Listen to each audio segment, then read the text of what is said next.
Welcome to Visionary Voices. So, as promised, we are again with the eminent people today.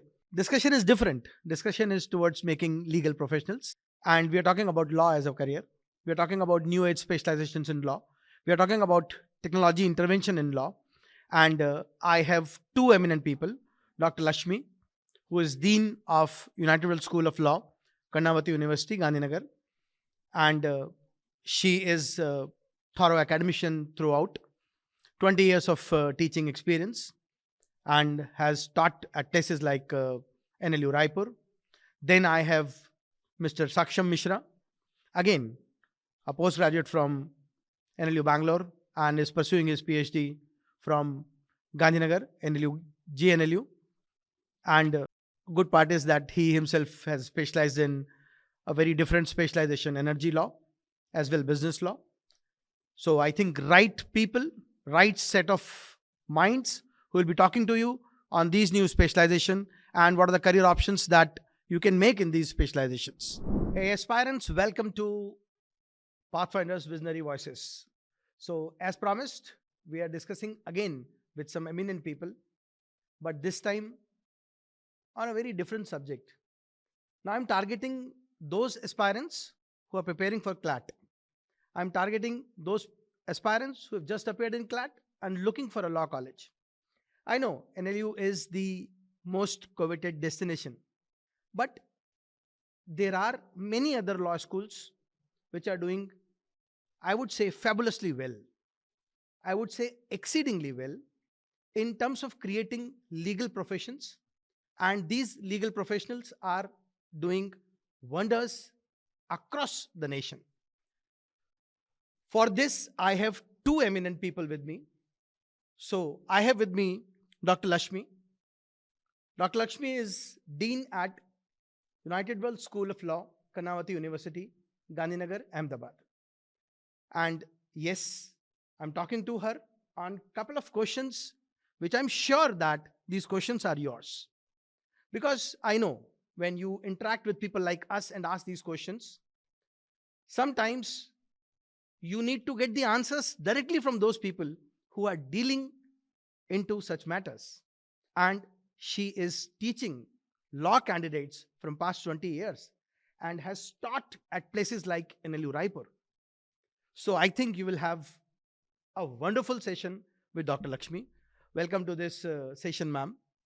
And then again, I have a young guy who is into academics, Mr. Saksham Mishra, who is assistant professor at Unitedworld School of Law, Karnavati University. And you will be surprised that the specializations that we talk about, new age specializations like energy, business, I know you know business law is a specialization which is now an old specialization, but energy is something which is very new. He has done his specialization from energy law, and his master's goes to NLU Bangalore, and he's pursuing his PhD from GNLU Gandhinagar. So welcome, Mr. Saksham, welcome. I hope you guys will have a lot of queries resolved after this talk when you will listen to this, and when you will get an idea that yes, this is how I'll be opting for my specialization. This is how, one way to not only opt for a college, not only select a right school for you, but also to get to know that what exactly after this school, what exactly after these 5 years, and where I'll be shaping my future for next decade or so. Because it's not about entering a law school and then studying there for 5 years. It's more about how you will shape yourself in these 5 years so that you can plan your career for next decade. Maybe as a practicing lawyer, or maybe in corporates, maybe as a civil servant, maybe working for an NGO, maybe working altogether different. You are into consulting, because energy law is something which I believe consulting would be a great career there. So we'll be discussing all these things and you will have really a good time. Stay tuned in, just watch it completely. You will have good things to know. So I think I should start with both of you. I mean, whosoever wish to answer, you can answer. But ma'am and sir, I've heard that a lot of new age specialization are coming nowadays. You have already specialized in a new age specialization.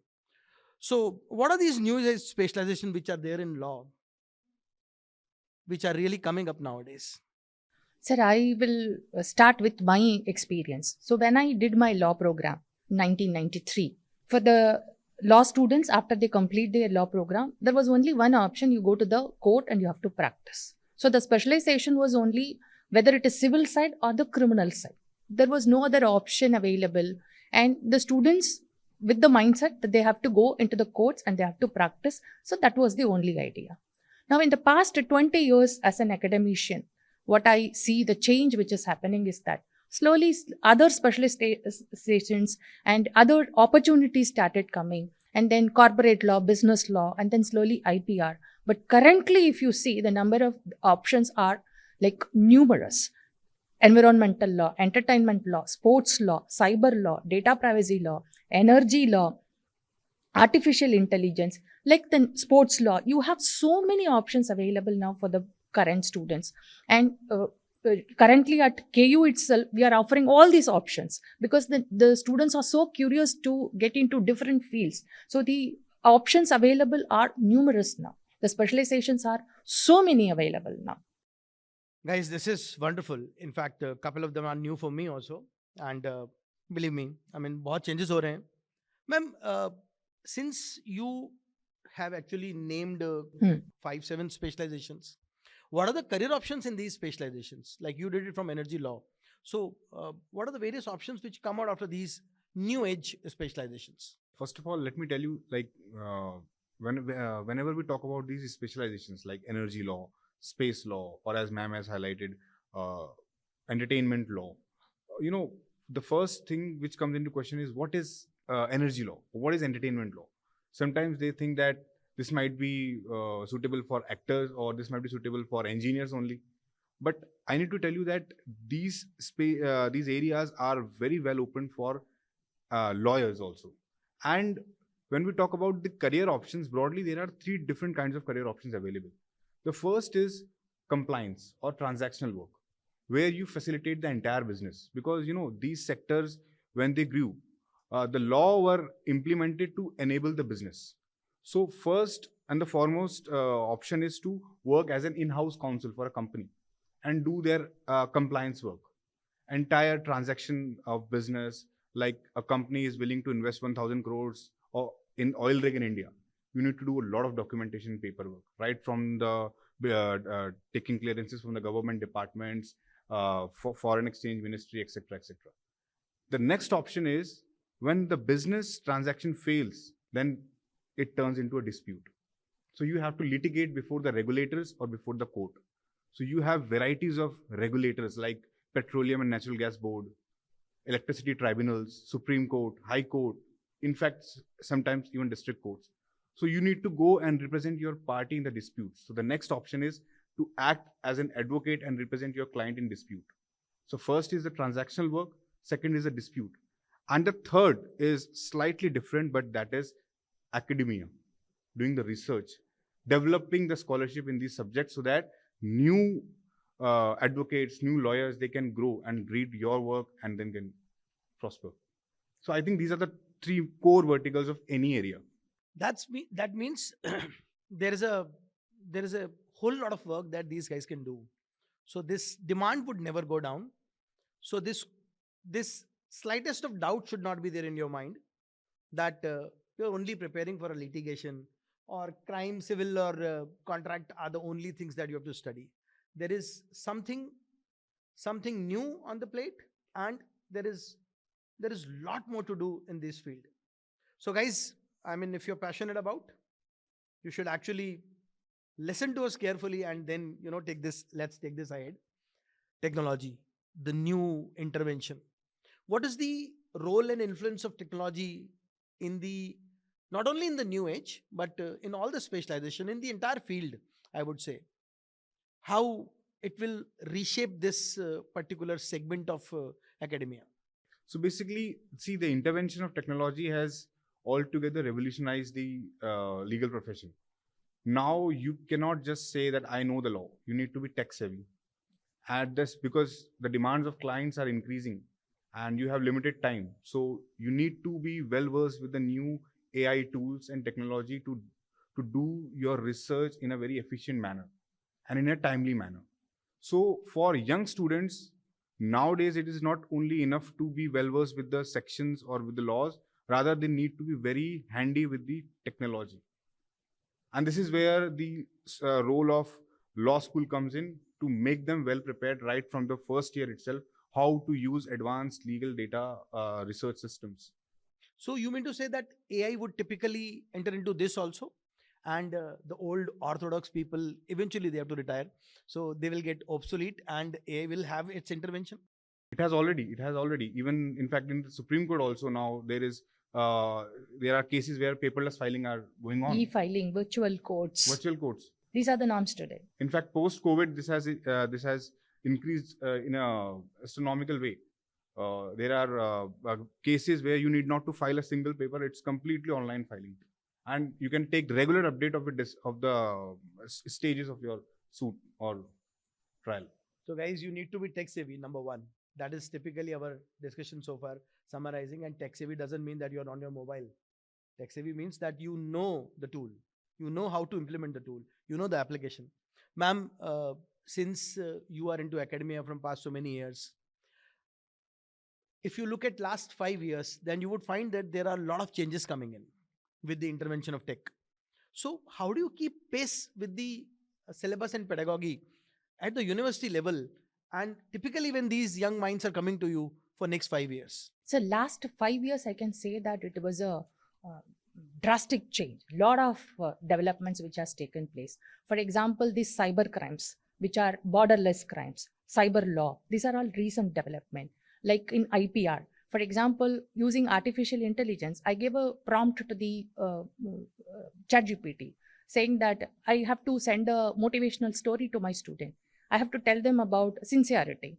It gives a beautiful story to me. And who is the author of this story?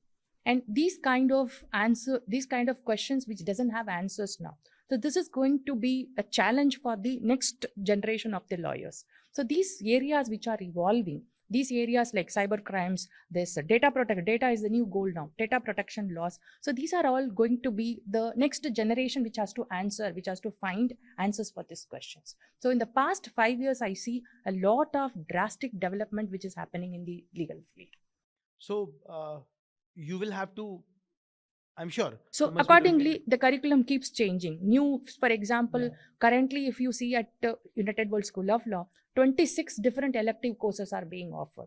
So these elective courses, which include maritime law, energy law, cyber law, AI and data protection law. So like this, the elective courses, the specialization keeps changing. And accordingly, the curriculum has to change. Accordingly, the experts, like how do we decide about the syllabuses, that we are not experts in every subject. So we have experts who come and give their inputs. And from the people who are passed out, they give the input to us. This is what the industry needs now. The people who are, the students who are passed out from the law school, they give the inputs to us, like various stakeholders. So we have different law firms coming in who tell us that what is the need of the now. And that is how the curriculum is developed. So it keeps changing. That's what I said in the past 5 years, being into academic administration, what I see is that several times the curriculum has to be updated.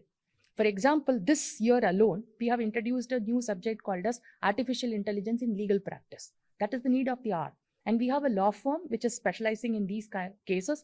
Those people coming and teaching us, it's not the regular faculty members who are teaching. And for the first year students, we have introduced a subject called artificial intelligence, which is in a basic level. So these are all new developments. This was not there in the last year. Like every year, what I see is that the curriculum has to be updated.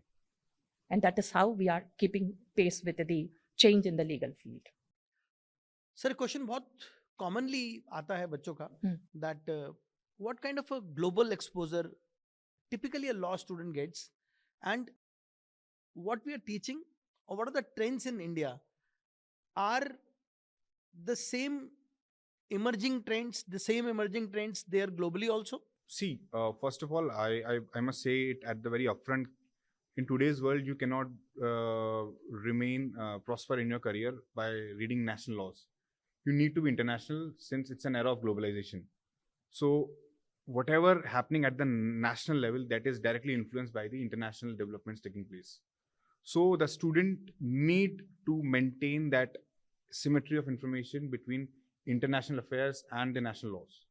And for that, in Indian law school, what I have observed from National Law School Bangalore and even at our KU, we provide access to the students to various advanced database like Oxford, Cambridge, Manupatra, SEC Online, JSTOR, Westlaw, and all these database, they provide highly well-researched articles of international scholars, which the students can read and can know about what is the trend of international law taking place at various jurisdictions. For example, if we talk about data protection, India's data protection law is highly influenced by EU because EU, European Union, is the first mover who has drafted this legislation. So whoever wants to read data protection, they have to know what is happening at EU. So we provide them the access of these legislations, their translations, as well as we discuss them in the class. We update our syllabus according to that. Great. A very relevant point that a student before joining a law school thinks is that, in fact, this is true for most of the professional programs that they join, especially since we are talking about law schools today. How should I select my specialization? And how should I know that, this is one area in which I'll excel, or probably I'll be able to succeed in this area? Sir, according to me, the student first in the first year and second year try to learn about all the options available. And then only he will be able to decide. For example, when a student joins, when you ask him, what do you want to become after 5 years? I want to be in a corporate law firm. I imagine myself after 5 years working in a corporate law firm. And then somebody says, I want to be into criminal litigation, civil litigations. When they join a law program, they come with some influence. They come with maybe their father, mother, somebody in that area. So they come with that mindset.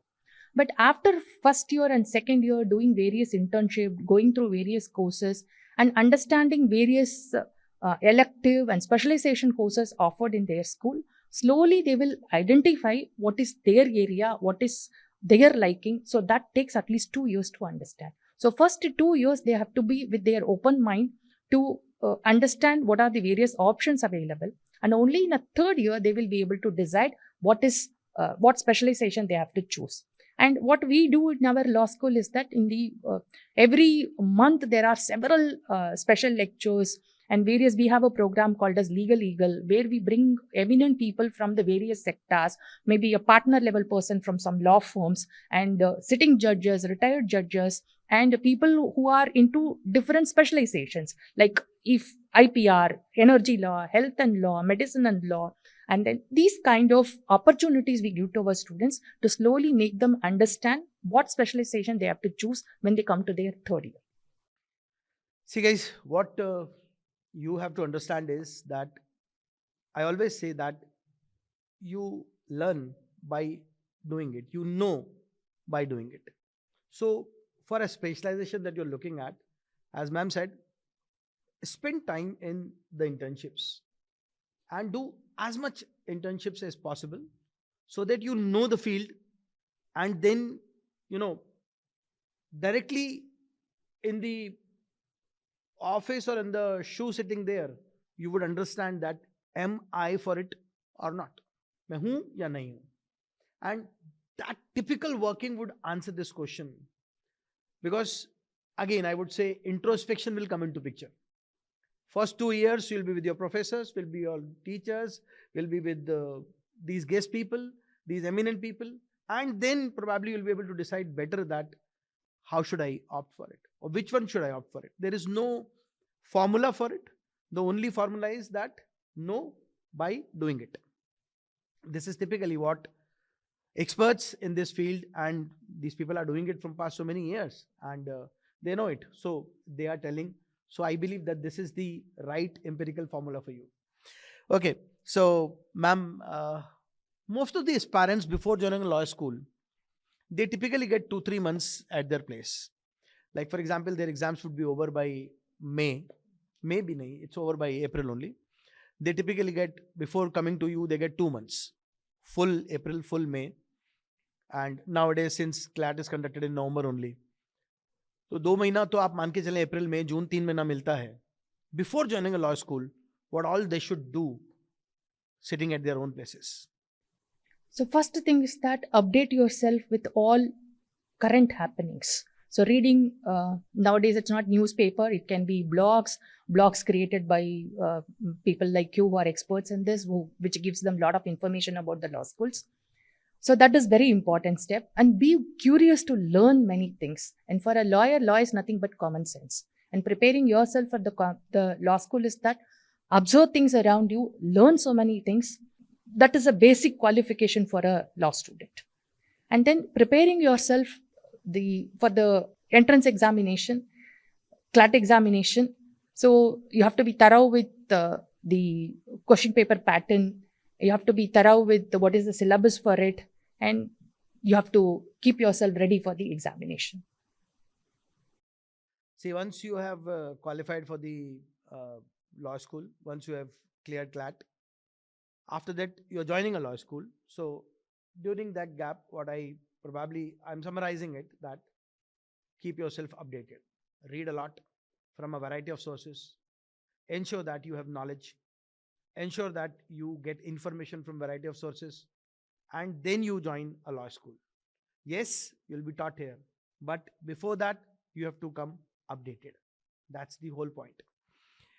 Okay, so again, I would say, as an aspirant, when they join you, now let's say CLAT is done, they're qualified, your selection letter is released, and they're joining you in next 3 months. So any specific skill on which they have to work, and to be a legal professional after 5 years would not be easy, because today, let's say they're joining you in 25, they'll be passing out in 30. So they'll be at their peak in 35. So 2035, 10 years down the line, to excel after 10 years down the line, what all they should do so that they can be, they can come out as an excellent legal professional. So we spoke about different specializations. We spoke about preparing before joining the law school. And now after joining the law school, whatever specialization you choose, whatever you go into the compliance sector, you go into litigation, you go into research, whatever it is, there are 3 important skills for a law student. The first important skill is research. Whichever path you choose, you may be into litigation, you may be into corporate sector, whatever it is, first important skill required for a legal professional is that research, drafting, and you should know how to press it. So these 3 skills, if you keep developing, and whether it is after 5 years, whether it is after 10 years, whatever it is, the requirement of these skills is never going to be less. So these skills has to be continuously developed. For this, so now legal research, during my period, if I say I have to go to the library and only then the research is possible. But now things are changed very drastically. There are several AI legal tools which is available for research. Now you have to, as he pointed out, you have to be tech savvy. You should know how to effectively do the research, how to do it in a better way than others, and that creates a edge compared with the other students. So doing a research and then drafting and then how to present it. So these 3, if you keep working on it, after 5 years, after 10 years, whatever it is, the change can happen only in the subjects, in the specializations, in the other areas, but the skills remains the same. So this, a student has to constantly work on it, developing these skills. There are 2 things which no one can take from you in any professional earthquake. I call professional earthquake an event where something bad would happen to your career. 1, your knowledge base, and second is the skill set that you have acquired in 5 years, in 2 years, in 10 years. Rightly mentioned that these 2 things you have to keep updating, and believe me, you will have a good life ahead. So last, before we wind up, I think 1 line, few words for the aspirants who have already appeared in CLAT, or those who will be aspiring for CLAT 25 in the next year, that how they can, keep up with the pace, and what all they should do from your side, sir, and then from you, ma'am. So, as ma'am rightly highlighted, that for any individual who wants to pursue law as a career, I think the fundamental requirement is to read. In analysis we call it heavy lifting of reading. If you can't heavy lift your reading, then your knowledge will be very narrow and very limited. And this is the only profession where you can just sit on a chair, have a book, and can do everything. You need not to go to any lab, you need not to do any experiment. You just have to read. Ultimately, it's text where it is written. So those who can do heavy lifting of reading, they'll be far ahead.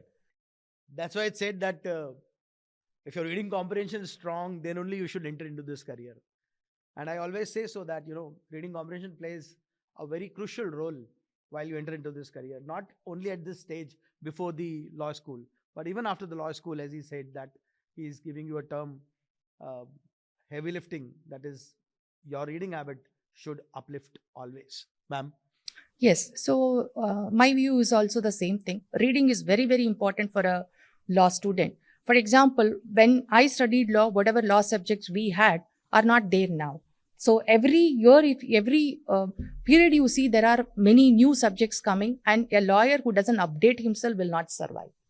So you have to keep updating yourself, keep learning the new things which are coming, and that is the secret to be a successful lawyer. So even if you have 50, 60 years of experience, you have to continuously read and update your knowledge. Without that, you cannot survive. So my best wishes to all the people who have written the CLAT examination. And it's not only the National Law Schools. And if you see here, the professors who are talking to you, I said, I am from National Law School Raipur, and he is a person who is from National Law School Bangalore. There are several other institutions like us, which are offering excellent law program. My best wishes to you all. So guys, before we wind up, I believe that I had a great time with them. I don't know what about you. I got a lot of things, a lot of new things to know, a lot of new specialization to know. So for you, the key takeaway is new specializations are coming in. Skill set, you need to keep yourself updated with the skill set. And most importantly, tech is intervening here also. There is an intervention. So you need to be tech savvy, especially in terms of AI tools. And most importantly, reading will play a major role in shaping up this particular career. So wish you all the best, guys. May God bless you. Keep rocking. Take care of yourself and keep watching us. Stay tuned. We'll come with more such discussions, chit chats with eminent people so that we can bridge the gap between us, between you and the knowledge. So there should not be a gap between you and the knowledge. There should not be a gap between wherever you are, whichever city you are. I'm sitting at Unitedworld School of Law, but I am disseminating information and knowledge from this place to whichever city you are, so that when you enter to this place, you have an idea that what kind of legal professional I would become once I come to this place. Okay. So guys, keep rocking. All the best. Thank you.